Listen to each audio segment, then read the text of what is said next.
Tirupati railway స్టేషన్లో పెరుగుతున్న రద్దీని తగ్గించేందుకు దక్షిణ మధ్య రైల్వే తిరుచానూరు రైల్వే స్టేషన్ను క్లస్టర్ స్టేషన్గా అభివృద్ధి చేసింది అని రైల్వే సీసీఐ శ్రీకాంత్ అన్నారు. సుమారు 120 కోట్ల వ్యయంతో ఆధునీకరణ పనులు పూర్తి చేసి దశల వారీగా తిరుచానూరు నుండి రైళ్లు నడపడం ప్రారంభమైంది. ప్రథమ దశలో చెన్నై, అరక్కోణం దిశలకు 2 రోజువారీ రైళ్లు తిరుచానూరు నుండి నడుస్తుండగా సుమారు 10 జతల ప్రత్యేక రైళ్లు కూడా ఇక్కడి నుంచే నడపాలని రైల్వే నిర్ణయించింది. తిరుచానూరు స్టేషన్ తిరుపతికి 6 కిలోమీటర్లు, రేణిగుంటకు 3 కిలోమీటర్ల దూరంలో ఉంది. భక్తుల రాకపోకలకు సౌకర్యంగా ఉంది. భవిష్యత్తులో పిట్ లైన్లు, స్టేబులింగ్ లైన్లు ఏర్పాటు చేసి తిరుపతి స్టేషన్పై ఉన్న ఆపరేషన్ల ఒత్తిడిని తగ్గించాలనే ప్రణాళికను రైల్వే శాఖ రూపొందిస్తోంది.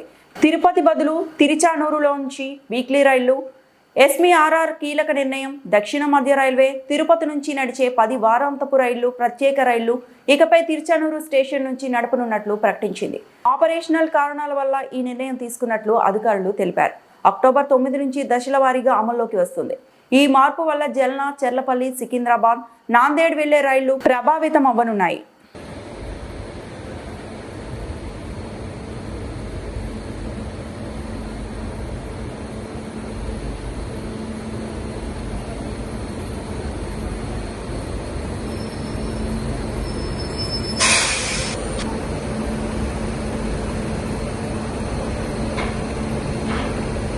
స్టేషన్లో రద్దీ ఎక్కువగా ఉంటుంది. రోజు ప్రయాణికులు 80,000 మంది 90,000 మంది వస్తున్నారు. అక్కడ ఉన్న ఫెసిలిటీస్ అక్కడ ఉన్నాయి. కానీ ఒక తిరుపతితో పాటు పక్కనున్న రైల్వే స్టేషన్స్ని మిగతా ప్రయాణికులకి, భక్తులకి, వాళ్ళకి సౌకర్యార్థం డెవలప్ చేసే భాగంలో ఆ చేసే ప్రణాళికలో భాగంగా 120 కోట్లు పెట్టి మన తిరుచానూరు రైల్వే స్టేషన్ని డెవలప్ చేయడం జరిగింది. సో ఇది ఎందుకు ఎంచుకున్నారంటే ఇది మనకి అన్ని చోట్లకి వెళ్ళడానికి అవకాశం, రోడ్ కన్వీనియన్స్ బాగా ఉంది. ఇటు నుంచి ఇట్లా మంగళం సైడ్ నుంచి ఇట్లా తిరుపతిలోకి వెళ్ళక్కర్లేకుండా కొండ మీదకి వెళ్ళే అవకాశము ఉంది. సో రైల్వే జాగాలో ఉండడం వల్ల దీన్ని డెవలప్ చేసే స్టేజెస్ నెక్స్ట్ స్టేజెస్లో, ఫేజెస్లో బాగా డెవలప్ చేస్తారు. సో ఇప్పుడు ఈ చిన్న ముందు 2 ట్రైన్లు రన్ అవుతున్నాయి.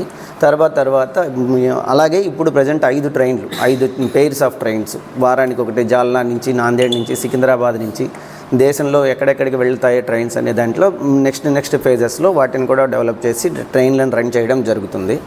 సో దీనికి తదనుగుణంగా మనకి వచ్చే మిగతా ఫెసిలిటీస్ అన్నీ వస్తాయి.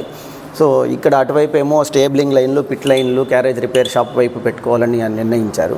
ఇటుపక్క ఇంకా డెవలప్ చేసి స్టాండ్లు, కన్వేయన్స్ మిగతావన్నీ ఇటుపక్క జనరేట్ చేసి రాను ఒక్కొక్క ఫేజ్లో తిరుచానూరు రైల్వే స్టేషన్ రాబోయే 20-30 సంవత్సరాల్లో బాగా డెవలప్ చేసి ప్రయాణికులకి అందుబాటులో తీసుకొస్తారు.